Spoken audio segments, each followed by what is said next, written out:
Hello बच्चों, मैं प्रदीप चौकंद आप सभी का स्वागत करता हूं आपके अपने YouTube चैनल पी स्टडी मंत्रा में। आई होप आप सब अच्छे होंगे और आपकी तैयारी भी बहुत अच्छी चल रही होगी। तो प्यारे बच्चों, जैसा कि आपको पता है कि कल आपका एग्जाम है और एग्जाम से पहले कुछ इम्पोर्टेंट क्वेश्चन की आपको आवश्यकता थी। तो आपकी डिमांड पर जैसा भी हुआ, क्वालिटी तो अच्छी नहीं हुई, बट 270 क्वेश्चन एमसीक्यू क्वेश्चन है, जहां से आपको एमसीक्यू भी सोल्व होंगे, जहां से आपको वन लाइनर में भी काफ़ी हेल्पफुल होगी और 2 नंबर के क्वेश्चन में भी आपको काफ़ी हेल्प मिलेगी। मैं ये तो नहीं कहूँगा कि 100 के 100 आएंगे, बट आपके लिए काफ़ी हेल्पफुल होंगे।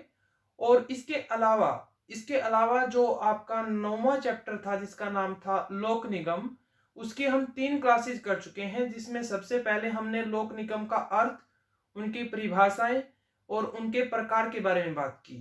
उसके बाद दूसरी क्लास में हमने उसकी विशेषताओं के बारे में बात की और तीसरी क्लास में हमने बात की थी लोक निगम के गुण और अवगुण के बारे में बात की। एक क्वेश्चन यहां से बचता है आपका, तो वो है लोक निगम और जो विभाग हैं, सार्वजनिक विभाग हैं, उनके बीच में क्या डिफरेंस है। देखिए, इन चारों क्वेश्चनों में से ये तो श्योर है कि एक क्वेश्चन तो पक्का आएगा, या 4 का आएगा या 6 नंबर का आएगा, बिल्कुल श्योर है। और बिल्कुल इजी लेसन है, आप करीब 1-1.5 घंटे में आप अगर आज रात को भी करो तो आराम से कर सकते हो। तो प्यारे बच्चों, सबसे पहले तो आप सभी को ऑल दी बेस्ट, आपको बहुत बहुत शुभकामनाएं कि कल आपका एग्जाम काफ़ी अच्छा हो। जैसे ही आपका एग्जाम हो, समाप्त होने के बाद एक बार जरूर मुझे कमेंट करके बताना कि आपका एग्जाम कैसा हुआ, क्या मेरे द्वारा पढ़ाई गई चीज़ें आपके लिए हेल्पफुल रही, आपने कुछ नया सीखा या नहीं सीखा। ठीक है ना। तो एक बार कमेंट करके अपना फीडबैक जरूर देना, ताकि आने वाले जो बच्चे हैं उनको भी पता चले कि ये हेल्पफुल है या नहीं है, या जो हमने मेहनत की है वो बेकार तो नहीं गई। तो जरूर अपना रिप्लाई जरूर देना बच्चों। और ये आपकी अंतिम क्लास है, ये आपकी अंतिम क्लास है, तो मैं उम्मीद करूंगा कि आप जो कंटिन्यू मुझे इतना प्यार दे रहे हो, तो इस क्लास को भी आप इतना ही प्यार दोगे और ज़्यादा से ज़्यादा शेयर करोगे। और कम से कम मैं उम्मीद करता हूं कि इस क्लास पे, पहले मैंने आपसे कभी कुछ नहीं कहा, लेकिन इस क्लास पे मैं उम्मीद करूंगा आपसे कि आप कम से कम 1K लाइक जरूर पहुंचाओगे इस वीडियो को। तो चलिए, आज की अंतिम क्लास है जो 9वां चैप्टर है लोक निगम, जिसका नाम है लोक निगम। तो लोक निगमों के और विभागों के बीच में अंतर के बारे में बात करेंगे कि लोक निगम और विभाग के बीच में क्या अंतर है। लोक निगम और विभाग, विभाग जो आपका 8वां चैप्टर था और 9वां चैप्टर है जो आपका लोक निगम, उनके बीच में अंतर करेंगे। तो यहाँ पे हम 9 अंतर पढ़ेंगे। कितने? 9 अंतर पढ़ेंगे। 9 में से अगर 4 नंबर का क्वेश्चन आता है तो कोई भी 5 या 6 पॉइंट लिख सकते हो, जो भी आपको जल्दी याद हो। लिखना नहीं है, स्क्रीनशॉट ले लीजिए, स्क्रीनशॉट ले लीजिए और इसको यहीं से पढ़ने का प्रयास कीजिए, याद करने का प्रयास कीजिए, क्योंकि लिखने का समय नहीं है। आने वाले बैच वाले आराम से लिख के इसको पढ़ सकते हैं।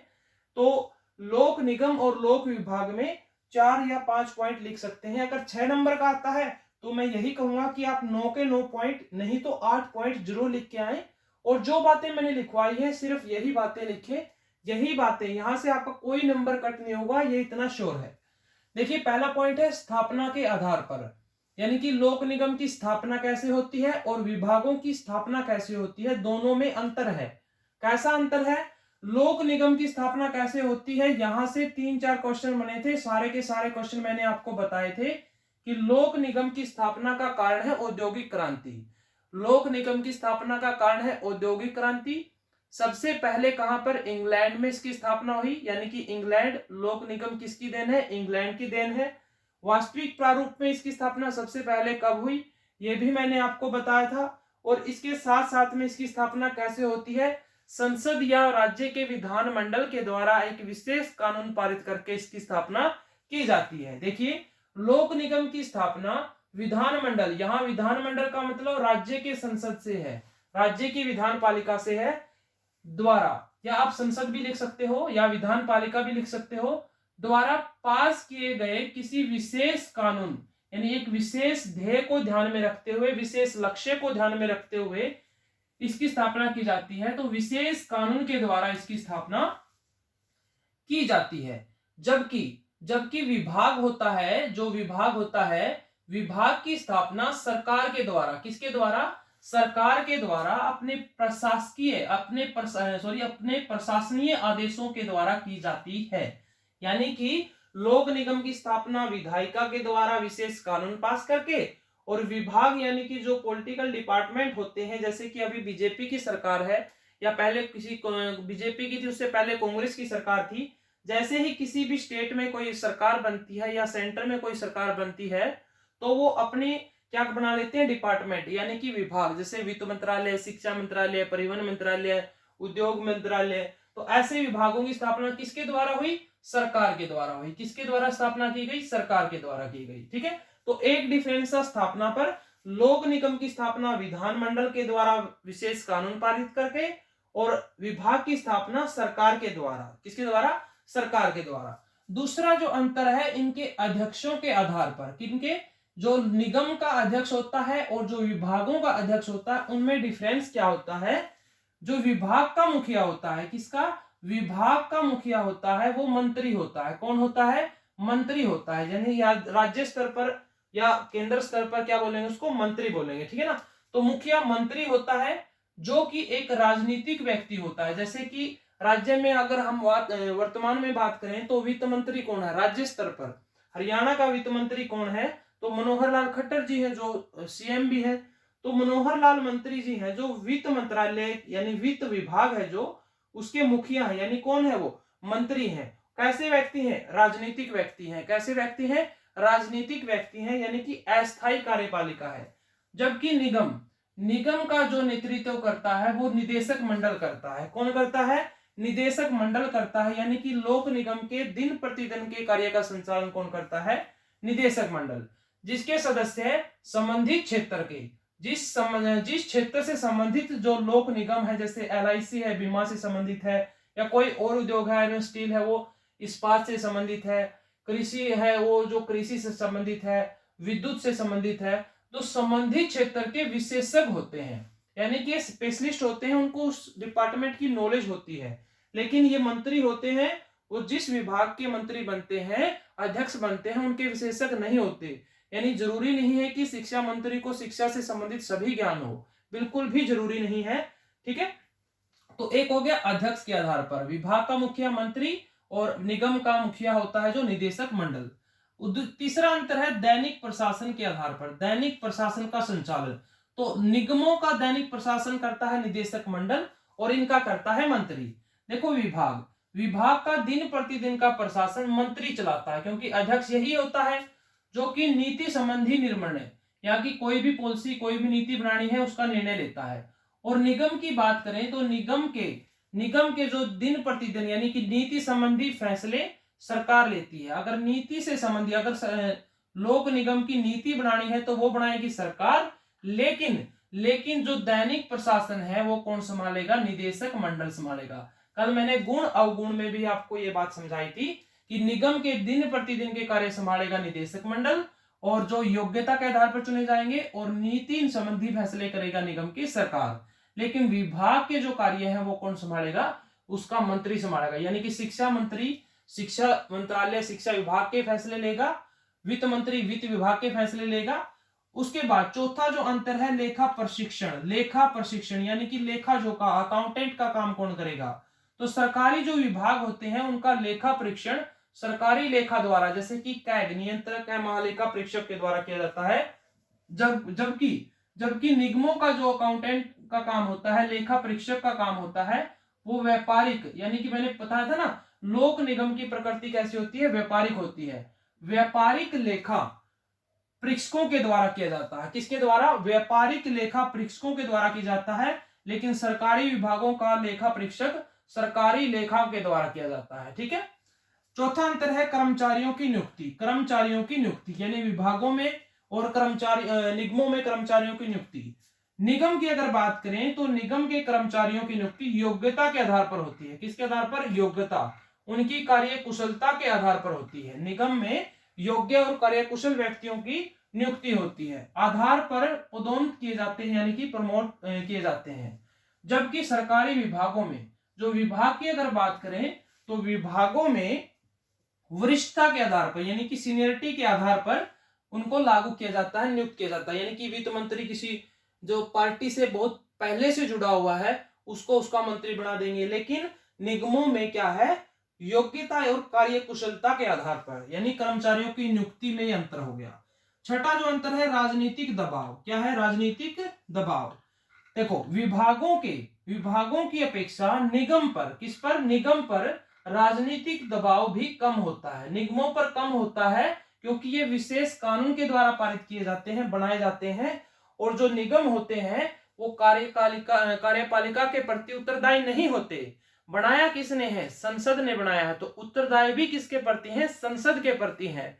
तो कार्यपालिका यानी कि सरकार के दबाव से, राजनीतिक दबाव से थोड़ा सा कहीं ना कहीं निगम पर क्या होता है?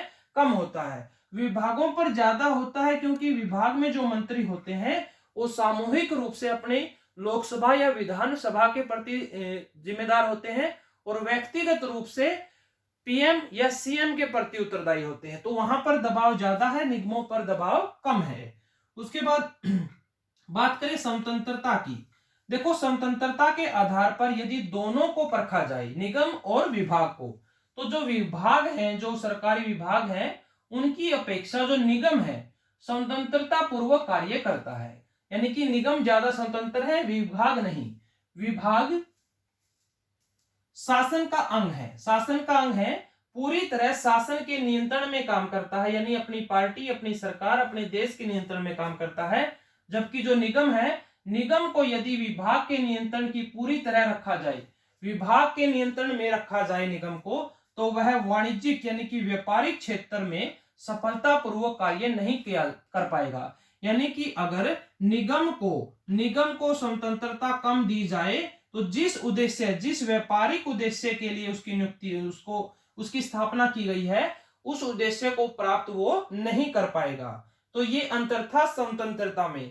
क्या पढ़ा हमने? कि विभाग है जो काफी उत्तरदायी होते हैं, जिसकी वजह से उनकी स्वतंत्रता कम होती है, लेकिन निगमों की स्वतंत्रता ज्यादा होती है। ठीक है। उसके बाद है आठवां है जो कार्यपालिका का नियंत्रण। तो मैंने बताया निगमों पर कार्यपालिका का नियंत्रण कम होता है क्योंकि वो संसद के प्रति उत्तरदायी होते हैं, सरकार के प्रति नहीं। देखो, विभागों की अपेक्षा निगम कार्यपालिका के नियंत्रण से बाहर होते हैं। वही बात है, रिपीट हो रही है, निगम कार्यपालिका के नियंत्रण से बाहर होते हैं। विभागों का मुखिया मंत्री होता है, ये बात भी मैं आपको बता चुका हूं। तथा विभाग मंत्री के प्रति उत्तरदायी होते हैं। जो डिपार्टमेंट है, शिक्षा मंत्रालय से रिलेटेड जो भी अधिकारी है, वो शिक्षा मंत्री के प्रति जवाबदेह है, यानी शिक्षा मंत्री को जवाब देना पड़ेगा, उत्तरदायी है। निगम इस उत्तरदायित्व से बाहर है क्योंकि उसको कार्यपालिका या सरकार को जवाब नहीं देना पड़ता, उसको संसद में जवाब देना पड़ता है। ठीक है, नियंत्रण से बाहर रहता है। ठीक है ना, कहां तक पहुंच गए थे? निगम इस उत्तरदायित्व से बाहर है। यद्यपि निगम एक विभाग से संबंधित रहता है, यानी जुड़ा जरूर रहता है, अलग नहीं है बिल्कुल। निगम पर मुख्य प्रशासक का भी नियंत्रण होता रहता है। मुख्य प्रशासक कौन? CM, PM. ठीक है, परंतु वह नियंत्रण सीमित है, यानी कि एक लिमिट में होता है, आउट ऑफ लिमिट नहीं है कि उनकी स्वतंत्रता को खत्म कर दिया जाए या उनके लक्ष्य प्राप्त करने में बाधा दी जाए। होता है लेकिन कम नियंत्रण होता है। तो कार्यपालिका की अगर बात करें तो विभागों पर ज्यादा नियंत्रण होता है, निगमों पर कम होता है।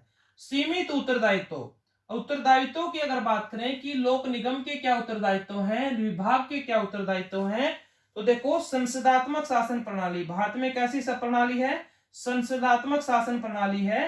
पहले चैप्टर में मैंने आपको बताया था कि कार्यपालिका के प्रकार में व्यवस्थापिका के प्रति उत्तरदायी विभागों तक ही सीमित है, यानी विभाग किसके प्रति उत्तरदायी है? व्यवस्थापिका के प्रति उत्तरदायी है। निगम है जो अपने कार्यों के लिए मंत्री को, जिसका निगम से प्रत्यक्ष संबंध होता है, प्रत्येक प्रकार के प्रश्नों के ऊपर उत्तर देने के लिए बाध्य नहीं है। देखो, नियंत्रण नहीं है, यानी कि इतने बाध्य नहीं है, न ही उसके विरुद्ध किसी प्रकार का प्रस्ताव पास किया जा सकता है। तो निगम, वही बात है, चारों पॉइंट ज्वाइंट है। राजनीतिक दबाव, स्वतंत्रता, कार्यपालिका का नियंत्रण, सीमित उत्तरदायित्व, चारों में एक ही इक्वल सेम सी बात है, कोई ज्यादा डिफरेंस नहीं है। तो हमने यहाँ पर 9 अंतर पढ़े। स्थापना के आधार पर लोक निगम की स्थापना कैसे होती है, विभागों की स्थापना कैसे होती है।